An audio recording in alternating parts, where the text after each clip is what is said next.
वो दरबार से देख करके जाता है। ऐसी शक्तियां गुरु जी के पास हैं। मैं आगे बताना चाह रहा हूं कि गुरु जी को मैंने बार बार कह करके कि गुरु जी जो स्कूल का उद्घाटन कराऊंगा तो आपके ही हाथों से कराऊंगा, और गुरु जी का आशीर्वाद हमको मिला। मेरा पूर्ण विश्वास है कि गुरु जी के आशीर्वाद के माध्यम से इस जनपद में जितने यहाँ से अधिक बच्चों का मैं अच्छे शिक्षकों के माध्यम से उनको अच्छी शिक्षा दे करके यहाँ से भेजने का प्रयास करूंगा। और ये विश्वास दिलाता हूँ कि आगे कुछ दिनों में ये millennium world school Uttar Pradesh में अपने शिक्षा के माध्यम से एक स्थान बनाने के लिए मैं भरसक प्रयास करूंगा कि एक अपने उत्तर प्रदेश में इसका स्थान बने। करोड़ी शंकर महादेव की, ऊंची गुरुदेव करोड़ी शंकर महादेव की, ऊंची गुरुदेव करोड़ी शंकर महादेव की। बहुत बहुत धन्यवाद।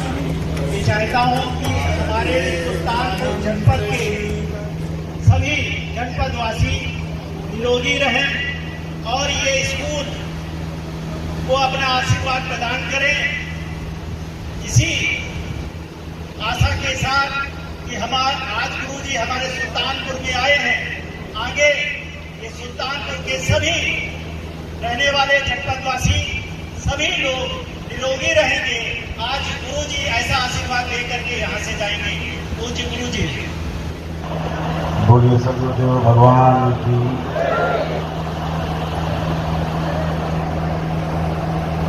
मंच पर उपस्थित सभी गणमान्य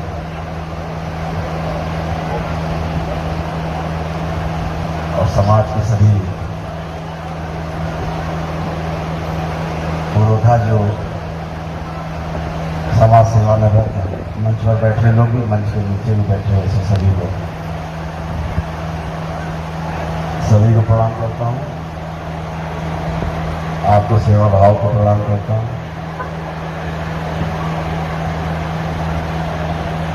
और सर्वप्रथम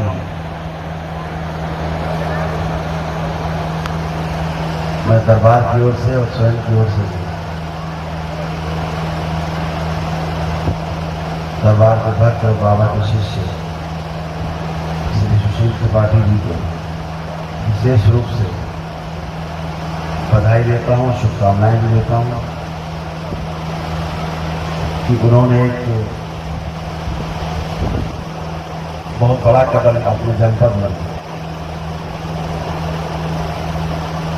मिलेनियम वर्ल्ड स्कूल के रूप में रखा है। इसके लिए मैं बार बार उनको बधाई देता हूँ और शुभकामनाएं भी हैं कि अभी ये त्रिपाठी जी आपका पहला कदम है। अभी आपको बहुत दौड़ लगानी क्षेत्र है। हर कदम पर ऐसे स्कूल आपको बने, हर कदम पर आपके ऐसे ही जज्बे को लोग नतमस्तक हैं और आपसे जुड़ते हैं और घर घर में जो है आपको इस विद्या की जो ज्योति है वो जलती जाए।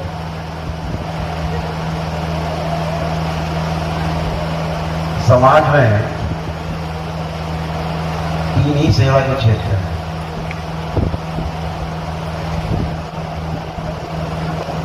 पहला जो क्षेत्र है वो शिक्षा का है।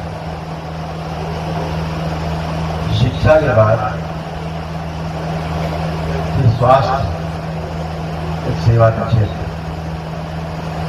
और तीसरा क्षेत्र जो है वो न्याय का है।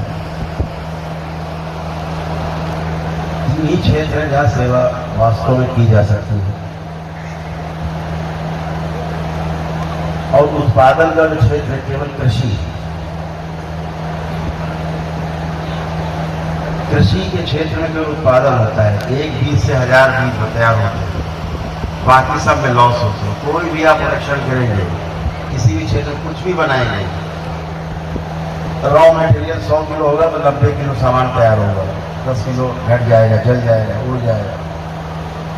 तो उत्पादन का क्षेत्र केवल कृषि। तो सेवा के क्षेत्र थी जो हमने बताया। तो जो कदम आपने उठाया ये पहली मूलभूत आवश्यकता है मनुष्य की। यहां आकर के पता लगा ये जो स्कूल है, जैसा हम सोचते थे कि ऐसा स्कूल हो, बिल्कुल वैसा स्कूल की परिकल्पना है। अभी क्या होता है, अभी तक की शिक्षा व्यवस्था में जो पीछे लागू थी, केवल सूचना का आदान प्रदान था, और सूचना के आदान प्रदान के कारण डिग्री तक पहुंचना और नौकरी मिल जाने के बाद डिग्री बक्से के अंदर बंद, फिर उस डिग्री का इस्तेमाल नहीं, सर्टिफिकेट्स का इस्तेमाल बिल्कुल बंद। नौकरी मिली, सर्टिफिकेट बक्से के अंदर। लेकिन जो शिक्षा के साथ जो स्किल डेवलपमेंट का जो कार्यक्रम है, स्कूल का उद्घाटन कराऊंगा तो आपके ही बच्चों को सीखने सिखाने के लिए मिले और जो उनके जीवन में काम आए, संस्कार भी साथ मिले जो उन्हें एक अच्छा व्यक्तित्व प्रदान करे। तो ये सब इस स्कूल में देखने को मिल रहा है। जो उनकी परिकल्पना है मिलेनियम वर्ल्ड स्कूल्स की, मैं उनको बधाई देता हूँ कि उनकी परिकल्पना साकार हो और सभी लोग इस बात को समझना चाहें, जितने भी माता पिता हैं। हर माता पिता चाहता है कि मेरा बच्चा अच्छा डॉक्टर बने, अच्छा इंजीनियर बने, अच्छा ऑफिसर बने या अच्छा राजनेता बने। लेकिन हमारे ऋषि मुनियों की जो परिकल्पना थी वो सबसे पहले ये थी कि हमारा बेटा एक बहुत अच्छा बेटा बने, अच्छा आदमी बने, और अगर एक अच्छा डॉक्टर, एक अच्छा आदमी भी है, एक अच्छा इंजीनियर है, एक अच्छा आदमी भी है, एक अच्छा नेता, एक अच्छा आदमी भी है, तो समाज में निश्चित रूप से खुशहाली बढ़ती है। अक्सर आप सुनते होंगे कि बोलते डॉक्टर तो बहुत अच्छा है लेकिन बदमाश है, बड़ा बदतमीज है, ठीक से बात नहीं करता। डॉक्टर तो बहुत अच्छा है। ये जो कमी दिखती है समाज में, ये इसी प्रकार के स्कूल से दूर हो सकती है जहां पर नैतिक शिक्षा भी हो, मूल्य शिक्षा भी हो, कुछ करने की शिक्षा भी हो। और एक अद्भुत बात है, अभी स्कूलों से जो चीजें गायब थी, अगर बच्चों से पूछा जाए तो कई स्कूल से जाते थे, पूछते थे कि दूध कहां से आता है, बच्चे बता दें अमूल डेयरी से। दूध कहां बनता है, अमूल डेयरी में।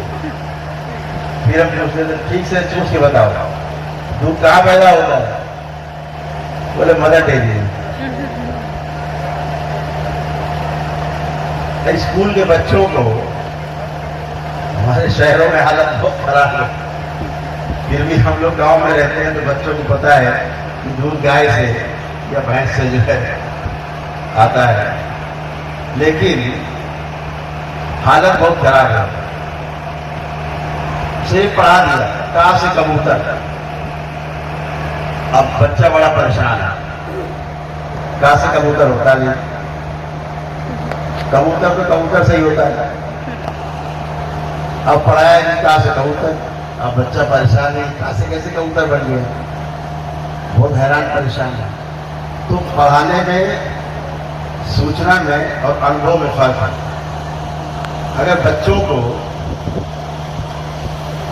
सूचना के साथ साथ अनुभव भी कराया जाए, यानी इंफॉर्मेशन के साथ साथ उनको नॉलेज भी दी जाए, और खास तौर से वो नॉलेज दी जाए जो उसके आसपास है, जिसमें उसको जीना है पूरी जिंदगी में, संबंधों के बारे में उसको सूचना दी जाए, उसका अनुभव कराया जाए, भौतिक वस्तुओं के बारे में उसको अनुभव कराया जाए, बताया गया उसकी अच्छाई बुराइयों के बारे में।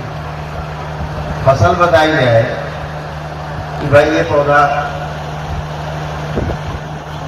टमाटर का है, ये पौधा बैगन का है, कि आम का वृक्ष है।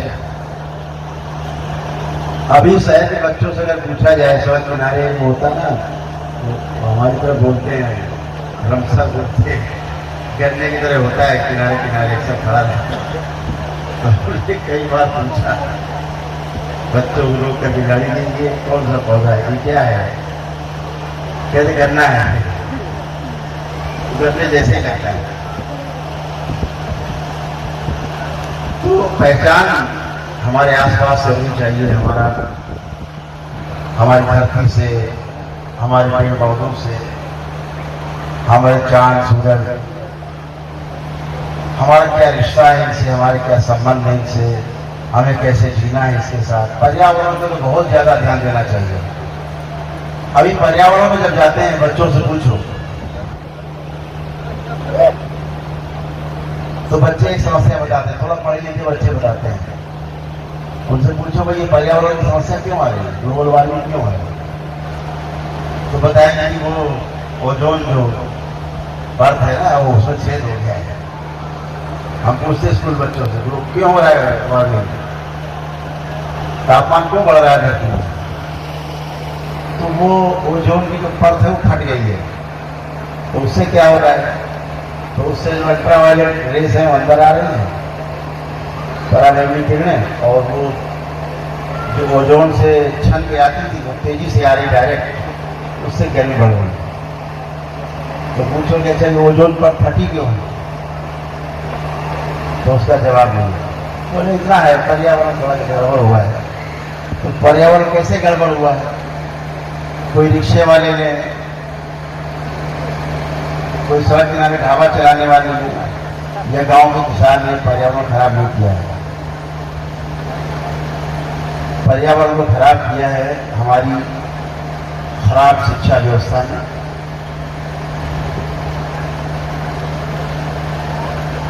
शोषणवादी शिक्षा व्यवस्था ने खराब किया था। इसीलिए आदरणीय मोदी जी की सरकार ने, इस भारतवर्ष से भारतीय जनता पार्टी की सरकार ने शिक्षा नीति में आमूलचूल परिवर्तन किया, और इस दिशा में उठाया गया कदम वाकई बहुत सराहनीय है, बहुत ही वंदनीय है। तो समाज को एक नई दिशा की ओर है, मूलभूत समस्याओं पर ध्यान दिया है, नई शिक्षा प्रणाली। अभी जो चीजें धरती के नीचे थी पूरी दुनिया में, ये शिक्षा प्रणाली पूरी दुनिया की है। लॉर्ड मैकाले की शिक्षा व्यवस्था है वो शोषणवादी, शोषण करने वाली है, गुलाम बनाने वाली। पढ़ाई किस लिए, गुलाम बनने के लिए, बाबू बन जाओ चाहे IAS बन जाओ, नौकरी के लिए, सेवा के लिए नहीं है, नौकरी के लिए। नौकरी मिल जाए बात खत्म। पहले गांव में कोई बेरोजगार नहीं होता था, अभी बेरोजगारी बहुत भयानक दिखाई देगी। बच्चे पढ़ के आ गए, रोजगार नहीं, नौकरी लेती थी, नौकरी गवर्नमेंट देगी। स्वरोजगार होना चाहिए, इसीलिए स्किल डेवलपमेंट में गवर्नमेंट ने सबसे ज्यादा ध्यान दिया है कि स्किल पे ध्यान करके बच्चों को स्वावलंबी बनाया जाए और गुलामी की मानसिकता से बाहर निकाला जाए। शिक्षा प्रणाली की सबसे बड़ी जो आधारभूत, जो मूलभूत सुधार किया गया है उसमें यही है। तो पढ़े लिखे लोगों ने क्या किया, पूरी दुनिया में जो चीजें जहां पर पृथ्वी में हैं उनको बिगाड़ देने का काम शुरू किया। जंगल काटने शुरू किए, पहाड़ काटने शुरू किए, धरती खोद करके उसे तेल निकालना शुरू किया, कोयला निकालना शुरू किया। ये धरती के आभूषण है। अगर महिलाओं के कान के बाले को पैर में मुठे पहना दिया जाए कैसा लगेगा आपको, कोई धारण करना नहीं चाहेगा। लेकिन अभी फंस गया है, पूरा समाज फंसा हुआ है। सड़ी गई शिक्षा व्यवस्था जो थी उसके कारण पूरा समाज अस्त व्यस्त हुआ है। कोयला निकाल के धरती को ले आए जमीन के नीचे से, तेल का दोहन करके ऊपर ले आए, धरती पर ऊपर ही नहीं लाए, उसका स्थान ही नहीं जो बदला गया है, परिवर्तन किया है मनुष्य ने, आग लगा दी उसने। उस आग से जो गैसेज पैदा हुए, जो अवशिष्ट उससे पैदा हुए, उसको सोखने की क्षमता इस पृथ्वी पर किसी भी हरियाली में नहीं है।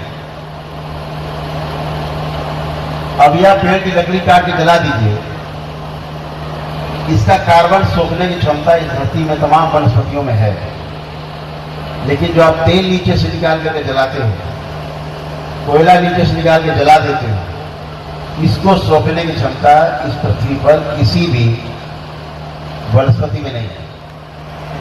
तो पर्यावरण तो खराब हो गया। और अद्भुत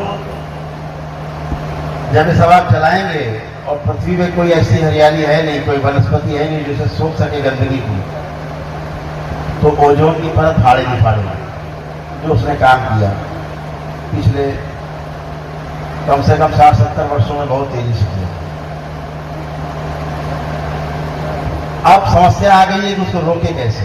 तो हर वर्ष पूरे विश्व के राष्ट्राध्यक्षों की मीटिंग होती है, मीटिंग होती है, साथ बैठ के चर्चा होती है, ग्लोबल वार्मिंग कैसे कम की जाए। आप नहीं काम कर सकते, आप फंस गए। आप कोयले का दोहन रोक नहीं सकते, तेल का दोहन आप रोक नहीं सकते, रोकोगे सब ठप हो जाए।